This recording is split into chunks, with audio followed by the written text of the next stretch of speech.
Production speed. Joe bit. It seems to only happen when I go across the grade. Yes. A perfect example of that, I know what you're talking about. If you have something that is shaped, okay? A half round.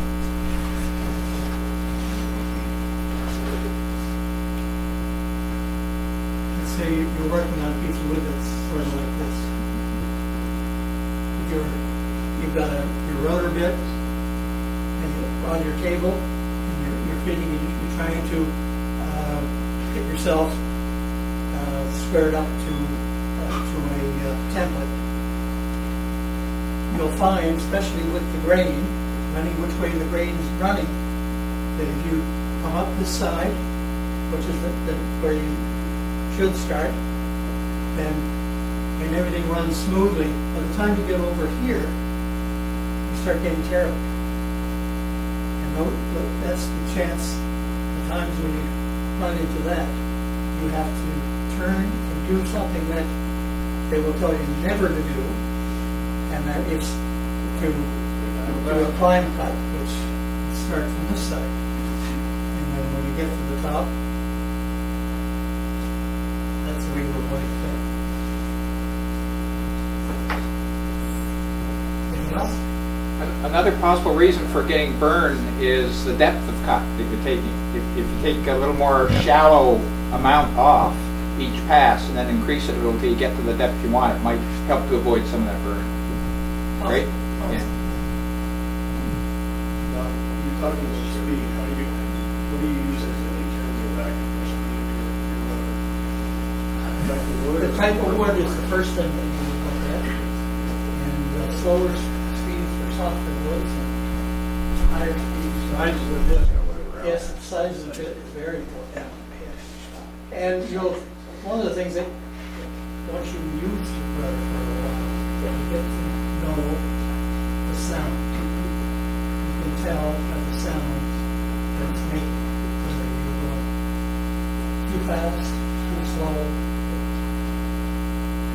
Can I see what? Just one thing when Rob was talking about taking too much. But the professor here talking, always have a piece of scrap, start out and say, okay, that's close to where I want, and then keep using that till you say, oh, that's the profile I want. So you use the scrap piece, and then take that and transfer to your good piece, and gradually work up.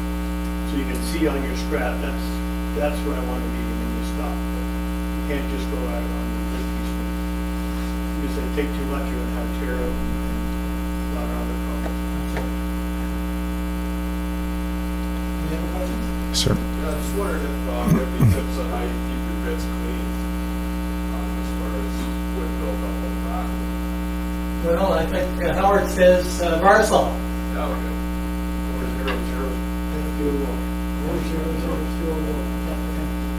You hear that? Yep. 4 zeros, steel wool. Make it clean. And clean them off and don't let it build up. Yep. And never use up.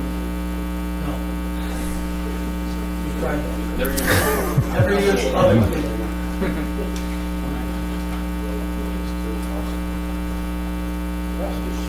Wayne? Yeah, one of the things you didn't mention was when you put the bit in, a lot of people make the mistake of pushing it all the way to the bottom and then connecting it in. There should always be a fraction off the bottom to lessen the heat and burn on the. Yeah. Actually, Freud have a rubber ring that's around their bits on the shaft, and typically when you hit that rubber ring, that's as far as you want to go, and that gives you that distance. So that's a great comment. Yeah, Wayne? The reason for it is the shaft doesn't go straight. There's a little bit of a radius. If you go all the way down and you plant it in at the top of the radius, it's not as tight as the lead. So just a 16th down, you got straight to straight. Yeah. I'm working on a piece right now that's here today, and it's going to end up being about almost 4 feet long and about a foot wide, and it's very curvy. Would you be doing that free? Eventually, I'm going to have to router the edge, the whole edge, and it cuts down to a point at the bottom, and it's couple little squared off sides and top. But did you do that freehand? So how are you going to arrive at that size? You don't cut it with what? With the router? No, no, I was going to cut You it. have a template? I've got a template, I'm gonna cut it out, and I was going to use a scroll saw, like a jigsaw. Cut it out, sand it down to the line, and then I was gonna router that. Yeah. Just to put a bevel on it. Right. Howard, one of the greatest things that Howard ever contributed here to the club was the way he does a template, or how he cuts it. You get a template like this, Howard uses a very tiny washer. He puts it on his pencil, and he traces around the outside. So you get what I'm saying? Yeah. He's like the 16th, and he cuts on his scroll saw or on bandsaw, takes that one, and that leaves a little bit more, and that's what you take off with the rubber, using a flush string bit,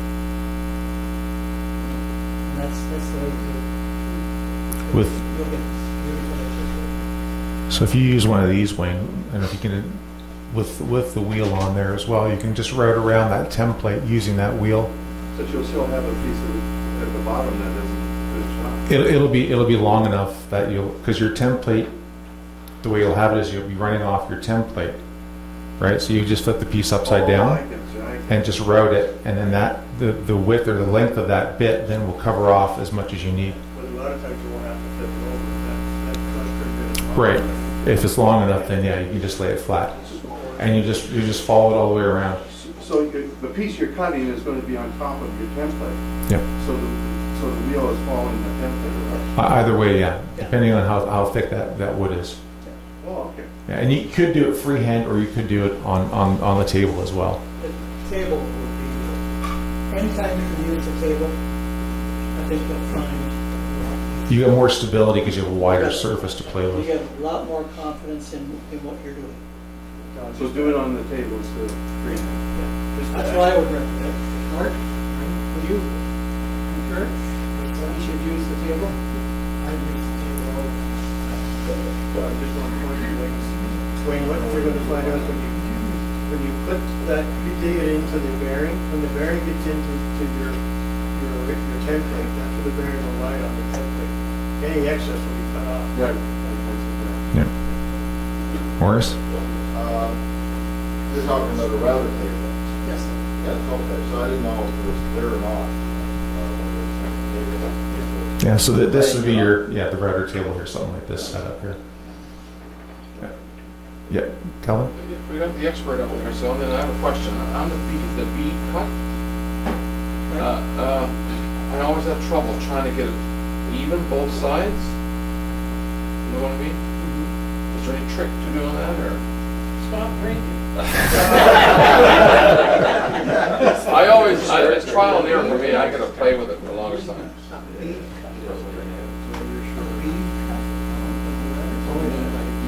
Well, I can show you. So the thickness of the wood, There's a beading bit that'll be done. Are you using a beading bit? Yes, well, let me show it with the pencil. So, this is the end. are you writing both sides? Is that what you're doing, Calvin? Like a bull nose.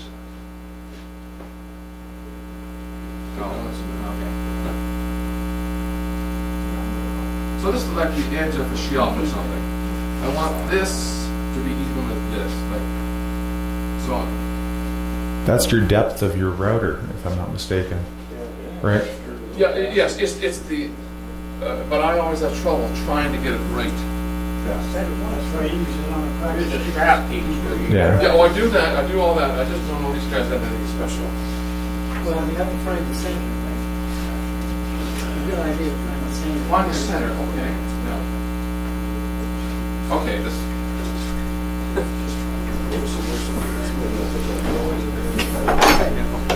It's a good idea sometimes, if you want to make a piece of molding, like this gentleman here, is talking about right here.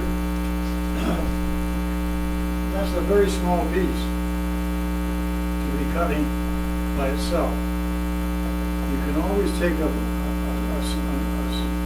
piece of material that is wider, 4 inches to 6 inches wide, and whatever length you need to make the mold. Cut the molding on the side of that piece. On one side, flip it over and cut the same cut on the other side, and then take your table saw and cut the molding off. Rather than try to put the Well, molding on. this would be a 3/4 of an inch on the edge of a shelf. Yeah. I just got the, actually, that picture's probably not 100%. Yeah, this one right here, this third one over, I think.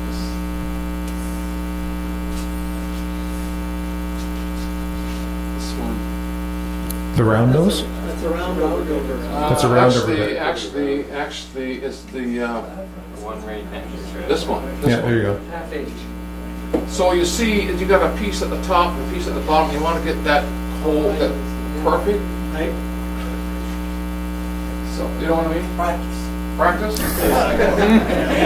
No, you're not, I won't say use scrap wood, but use a piece of wood and play with it until you get it exactly perfect. How are you measuring the height of your bit when it's in the fence? Oh, I put it in and then I just stick the wood up beside it and just adjust it.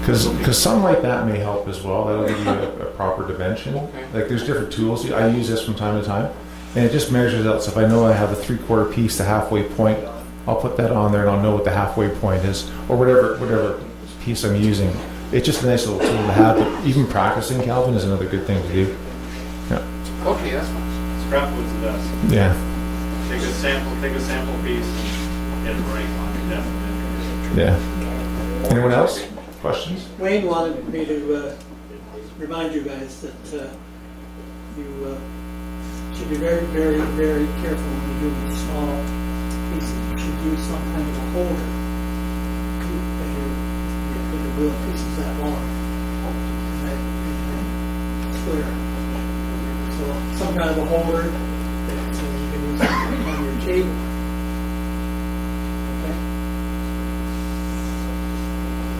Are you good? Yeah.